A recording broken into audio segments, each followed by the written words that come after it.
Hi everyone, this is Ingrid from Old Town Charm, and today I will be doing a hot process rosemary and mint soap. I will be doing step by step, including from adding my oils all the way to cutting my soap. Here I am mixing my liquid oils first. This is the first step that I do, and then once I add my olive oil, my castor oil, and my sweet almond oil, I put this to heat up on my induction stove. Then, of course, once my induction stove is going and my liquid oils are heating up, I go and measure my hard oils. My hard oils consist of coconut oil and sustainable palm oil.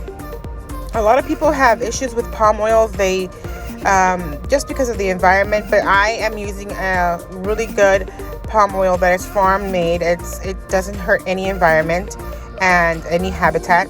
So I make sure that all my products are products that are safe and for everybody, and it does not harm the environment. So once I measure my coconut oil and my my sustainable palm oil, and all the measurements is going to be on the description down below. Then I add this to my induction stove with my liquid oil and melt them together. So now I'm going to go ahead and add my purified water and my lye so I can create this lye water solution.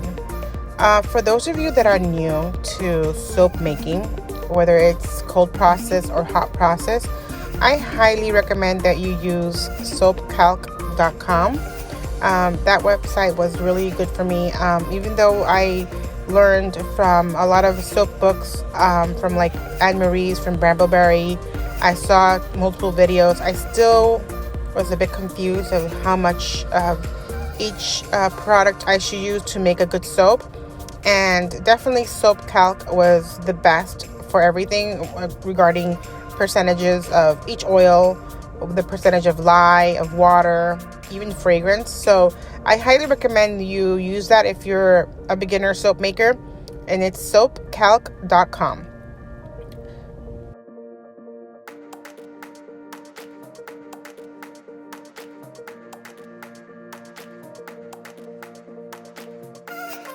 One thing about hot process I've mentioned before is in order to do the fluid or the stick blender or the hot process, you have to have your oils both at a very high temperature. Here my oils are at 215 and my lye water solution was at 219. A lot of people ask me, why are you not using a crock pot? That's the reason. I have them both at 200, and once you mix the lye water solution with the oils, a chemical reaction is going to happen no matter what. I don't need extra heat. I just need a stick blender and blend it on high, and the chemical reaction will occur. And the chemical reaction for hot process pretty much is the lye water will break up the triglycerides on the oils and will change it from a liquid form to a mushy form, like a consistency of applesauce, and then like it looks like a little bit of mashed potato, and then it will solidify. And this is what hot process is. Just when you mix lye water, even with cold process, when you mix the lye water with cold process, you see that it's very liquidy and creamy. Then it goes to a gel phase, and then you have to wait 3 to 4 weeks for it to harden. It's the same process. You're still breaking up the triglycerides, you're still breaking up the oil, and then it goes back to solid, and then it creates soap. The lye water is no longer harmful or irritant. It just is a cleansing soap, which is amazing. And I love this way of making soap, using only oils and nothing else, nothing harsher than that.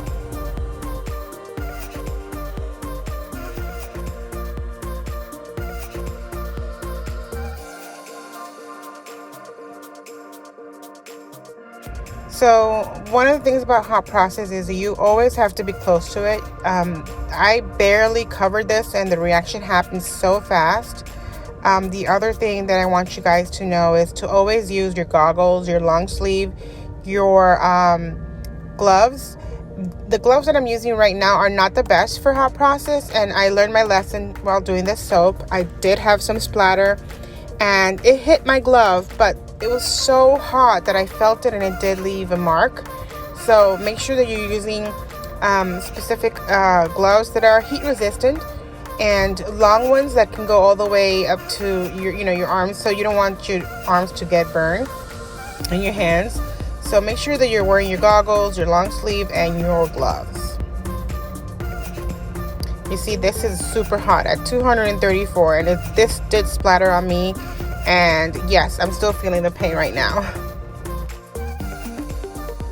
I did forget to mention that I stick blend this before I cover it until a medium trace. So before you stop stick blending, make sure that you reach medium trace. Now here you'll see that it's bubbling up, and this is why it's very important that you're using the right protective equipment. I'm using the wrong one right now, and it's splattered on my hands, and you can see here where it did. It really hurt and it burned a lot and it irritated my skin. You can see it left a red mark. I still feel it today, honestly. But this is why you have to use special gloves. This was 237 degrees, which was really hot. So make sure that you're always using the right tools, your protective equipment, your gloves, your goggles, your long sleeves. You'll see me go back and forth with a stick blender and my spoon, and this is just to make sure that I get a quicker reaction and the saponification actually happens. The more you stick blend, the faster the process. You'll see later on how this is creamy color and it still looks like a mashed potato, but then it would look like Vaseline. So once you use your stick blender and you spoon, you'll see how the reaction and the phases happen really quickly. And as you can see here, this now looks like Vaseline. The color has changed, the consistency has changed. At the very bottom, if you spoon at the very bottom, you'll see like oils, but it's actually the soap already made. It looks like glycerin actually. And you see here, it won't remove itself from my spoon that easily. It's sticking to everything, so that means this is already almost at the end, at the final phase. Here is when I cover it. I wait to see if there's more reaction happening, and then if there's no reaction, then I know this is soap. There's other methods. You can check this, of course, with pH strip. You can put some soap in your hands and see if it's not waxy, and if it doesn't stick to you, then this is good. Also, and another indication is the temperature. This went from 237 to 199, so the temperature is going lower, so this is a good thing. That means that I'm able to add my sodium lactate like I'm doing right now. And once it gets even cooler, I will add my Greek yogurt and also anything else that I want to add that I don't want to cook.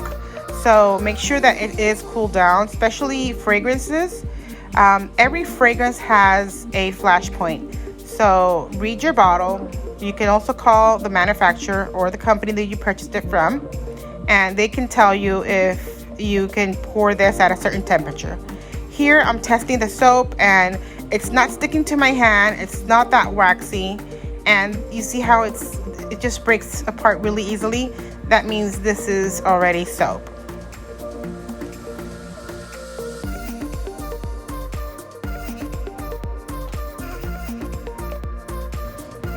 So now that my batter is cooler, I'm actually adding a 7 spoonful of Greek yogurt. This is a 7-pound mix, so I always use 1 spoonful for each pound of batter. And the reason why I use Greek yogurt is because it's a moisturizing component. It also changes the consistency of my mix to a more fluid consistency. It actually helps me do different techniques, drop swirls. I can actually do some other hanger swirls. So it's really, really good for me to use the Greek yogurt. Now, you don't have to, but I highly recommend it. I split this into 2, and I'm using the first color is from Mad Micas, Afrodite. This is a beautiful blue, and I wanted to use these colors because I'm trying to make more, because of the scent that I'm using, I wanted to make more of like a spa kind of design. But I couldn't find a green that was a little bit more light, so I am using a different green. It's kind of like neon green. You'll see it a little while now. But here I'm mixing the blue and it came out so pretty. And then this one, it's also from Mad Micas. It's a neon green and I think it's called RadioActive. Yes, that's correct, RadioActive. And it is, trust me, this is, wow, a very bright green. Love it still, but it was very, very bright. It mixed really well. I mixed these two colors with a little bit of the fragrance, just because with hot process, I've noticed that if you put any oxide or any micas directly to the soap, it will not mix well. So I highly recommend that you mix it either with oils or with the fragrance.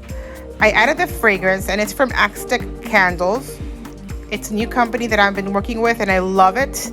And this fragrance is Rosemary and Mint. And it smells so good. It definitely smells like if I'm in a spa. Now here I'm pouring it to my mold and I just know, I wanted you to see how easy it was easy to just pour into my mold. And again, that's another reason why I use Greek yogurt.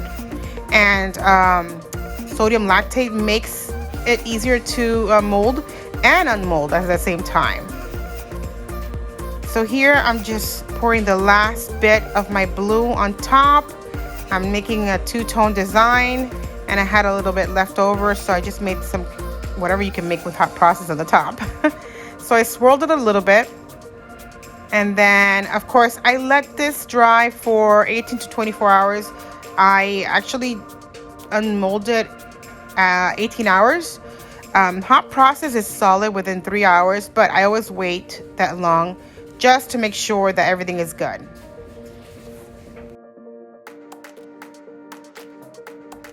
This is 24 hours later and this is my first cut of this soap.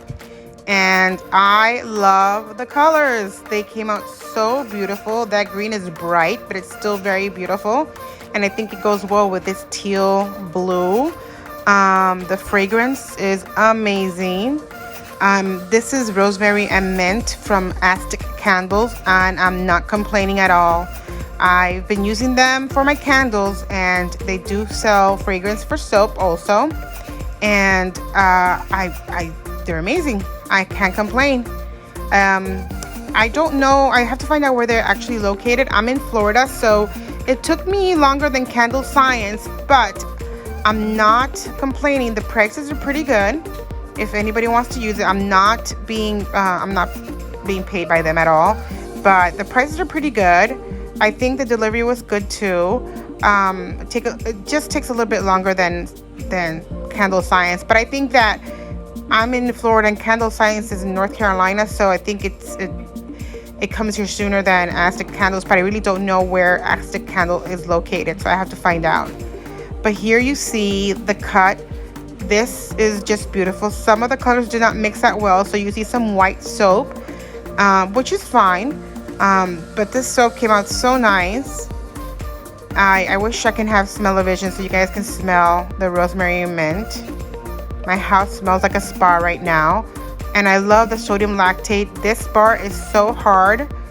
I feel like I can use it right away, but I don't recommend that. Even though this is hot process and this is soap already, still you want to make sure that enough water evaporates. So I would highly suggest to cure for 3 weeks still, just to make sure that, you know, enough water evaporated and you end up with a very nice hard soap. But the sodium lactate works wonders because this soap came out really hard and it's just perfect. So I hope that you love this video and enjoy this new soap that I made. Shortly you'll see some pictures. So I hope everybody's doing good, and till the next time.